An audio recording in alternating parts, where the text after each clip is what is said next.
60 miles south of Moscow in a city known as Serpukhov is where Russia is planning to build a village for American people. Yes, you heard that correctly.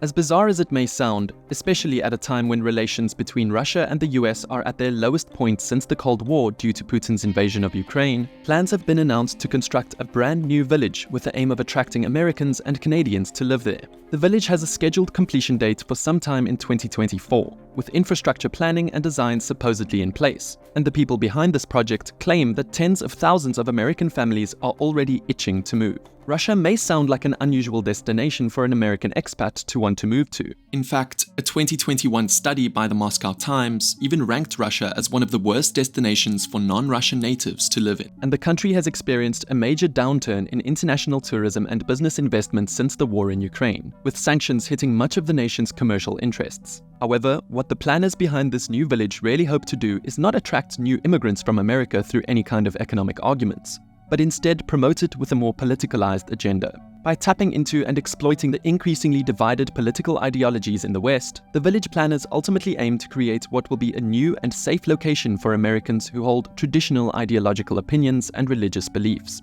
Now, this obviously has a very political angle to it, and talking politics on YouTube is obviously a great idea, said no one ever. So I'll say that it boils down to this. In today's world, there are basically two kinds of people: those that have conservative beliefs and want to preserve traditions, and those who are progressive and think traditions should evolve to match the ever-changing times. Now, this is a pretty black and white way of viewing things, and there's some people in between both sides, obviously, but I'm going to simplify it to that for now. So this is where Putin comes into play. His ambition is to portray Russia as a nation standing up for a traditional moral, religious, and social order in the face of culturally and morally corrupt international governments, who are also condemning the war by applying sanctions to Russia. As Putin argues, they have totally lost their way, and that by waging a war in Ukraine, Russia is in fact standing up for the sort of traditional beliefs and Christian values that the US has gradually lost over the years. This has an ongoing theme that has played out heavily since the start of the war, with Putin even signing a new government decree at the beginning of the invasion in 2022, designed to act as a global rallying call for help in what Putin described as the battle for cultural supremacy against a neoliberal alliance from foreign Western powers. And that, as the Western world is now in a sort of social and moral decline, Russia has been left in the exclusive position to both help defend and spread lost traditional principles to other countries. If you're wondering how this relates to the village Russia is building, it's because it's created for those who believe the exact same thing. Putin's calls to defend tradition have found a loyal audience outside of Russia's borders, especially within the United States and apparently Canada. As many Western citizens have become increasingly fed up or disillusioned with the direction their countries are going, this is where the plans for the new village come into action. One of the chief planners behind the village is well-connected Russian lawyer Timur Beslangurov, who works as a partner in an immigration law firm based in Moscow. In a speech for the Russian state media channel RIA Novosti, Beslangurov claimed to have found over 200 American and Canadian families willing to move to the village, saying these people would relocate to Russia for ideological reasons, and that they'd even fund building the settlement themselves. He even went as far as saying most of the Western immigrants who want to move to Russia strongly believe in the prediction that Russia will remain the only Christian country in the world. Now, I'm not going to say this is the dumbest plan from Russia. In fact, I dare say it's a smart move from them. Think about it. A bunch of Americans who hate America, which would be perfect for creating propaganda. They're probably wealthier than the average Russian moving there, and given the demographic, it's safe to assume they're ones to have larger families, which is of extreme importance in Russia due to the low birth rate of 1.4 children per woman. Not to mention, of course, the over 100,000 casualties from invading Ukraine. And I say that on the low end, too. I'd also say it's safe to assume that at least some of these Americans moving would be rural who are living in small towns in America, again, given the demographic. And if they come to this village in Russia, sure, they may stay there, but the future generations could populate other small villages, which is something Russia is struggling with, as there are seemingly tons of reports about thousands of abandoned villages due to the younger generations moving to the big cities. This isn't the first time Russia has thought about something like this either. Since 2018, Russia has been trying to lure South African Boers under a similar blueprint. But instead of being ideology-based, it's more about the collapse of South Africa as a functioning country. Things got more advanced in 2023, with there being plans of establishing up to 30, quote, Afro villages in the Moscow and Tver regions for Afrikaners wanting to immigrate. This, of course, is even less likely than Americans moving to Russia, because currently, and I say this as a South African myself, most just want to go somewhere English-speaking and safe, like Australia, Canada, the UK, and the US. That being said, while it would be a smart move for Russia, it may not be the right one for Westerners. See, as much as Russia is being glorified as this protector of traditionalism and conservative values, it functions much differently than a country like the US. Compared to it, Russia still ranks well below when it comes to political freedoms. Freedom of speech, freedom of press, and overall censorship.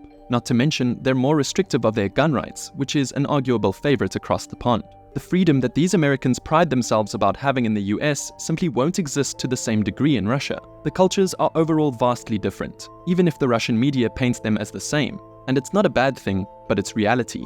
Then there's the matter of language. Sure, these people will essentially be in an all-English-speaking village, but they'll still be surrounded by Russian literally all around, and under Russian rule. Russian is not a simple language to learn at all. In fact, it's one of the hardest, being ranked a Category 3 language by the Department of State out of 5. It uses the Cyrillic alphabet, which is completely different from the Latin one we're all used to with English, Spanish, French, and those types of languages. And that 1,100 hours, in my opinion, is false. If you've done complex language learning, you'll know it's at least double that before reaching a high level, especially with Russian. This won't be a problem for the kids, of course, who absorb information like a sponge at a super young age. But for everyone else, it may be very annoying going literally anywhere outside the village. And lastly, at least historically, the last time this sort of thing happened, it did not end well, at all. Back in the early 1930s, the United States and Soviet Union were going down completely different paths. The US was in the midst of the worst years of the Great Depression.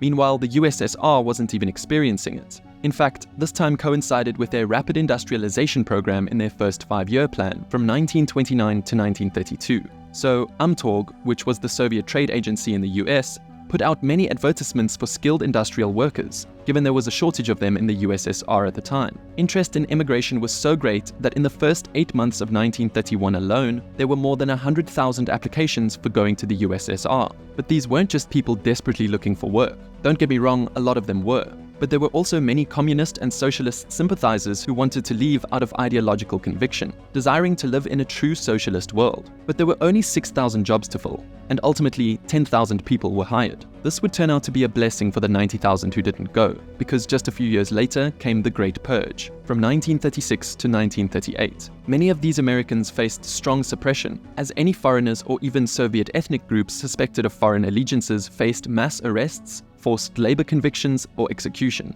Within a decade, just about every American who came to the Soviet Union was killed by the secret police or imprisoned in the gulags. So, ironically, while in the past it was the American communists who moved to the atheist-run USSR, almost 100 years later, it's now the conservatives fleeing to the Orthodox Christianity-run Russia. And who knows what will happen this time. That being said, nothing may happen, because this village may not even happen. At least at the time of this video being made, there's actually been no concrete evidence that this is actually going to happen. While Mr. Beslangurov has said the village project has been greenlit by authorities, no actual officials have come out to confirm this project. Furthermore, there's no proof of the tens of thousands of foreigners who want to move here as he claimed either. So really, if this is to be done before 2025 as he said, a lot more needs to be done soon. Only time will tell the outcome for this village. Will it be a conservative paradise, one big trap, or nothing at all? Let me know in the comments below, and thank you for watching.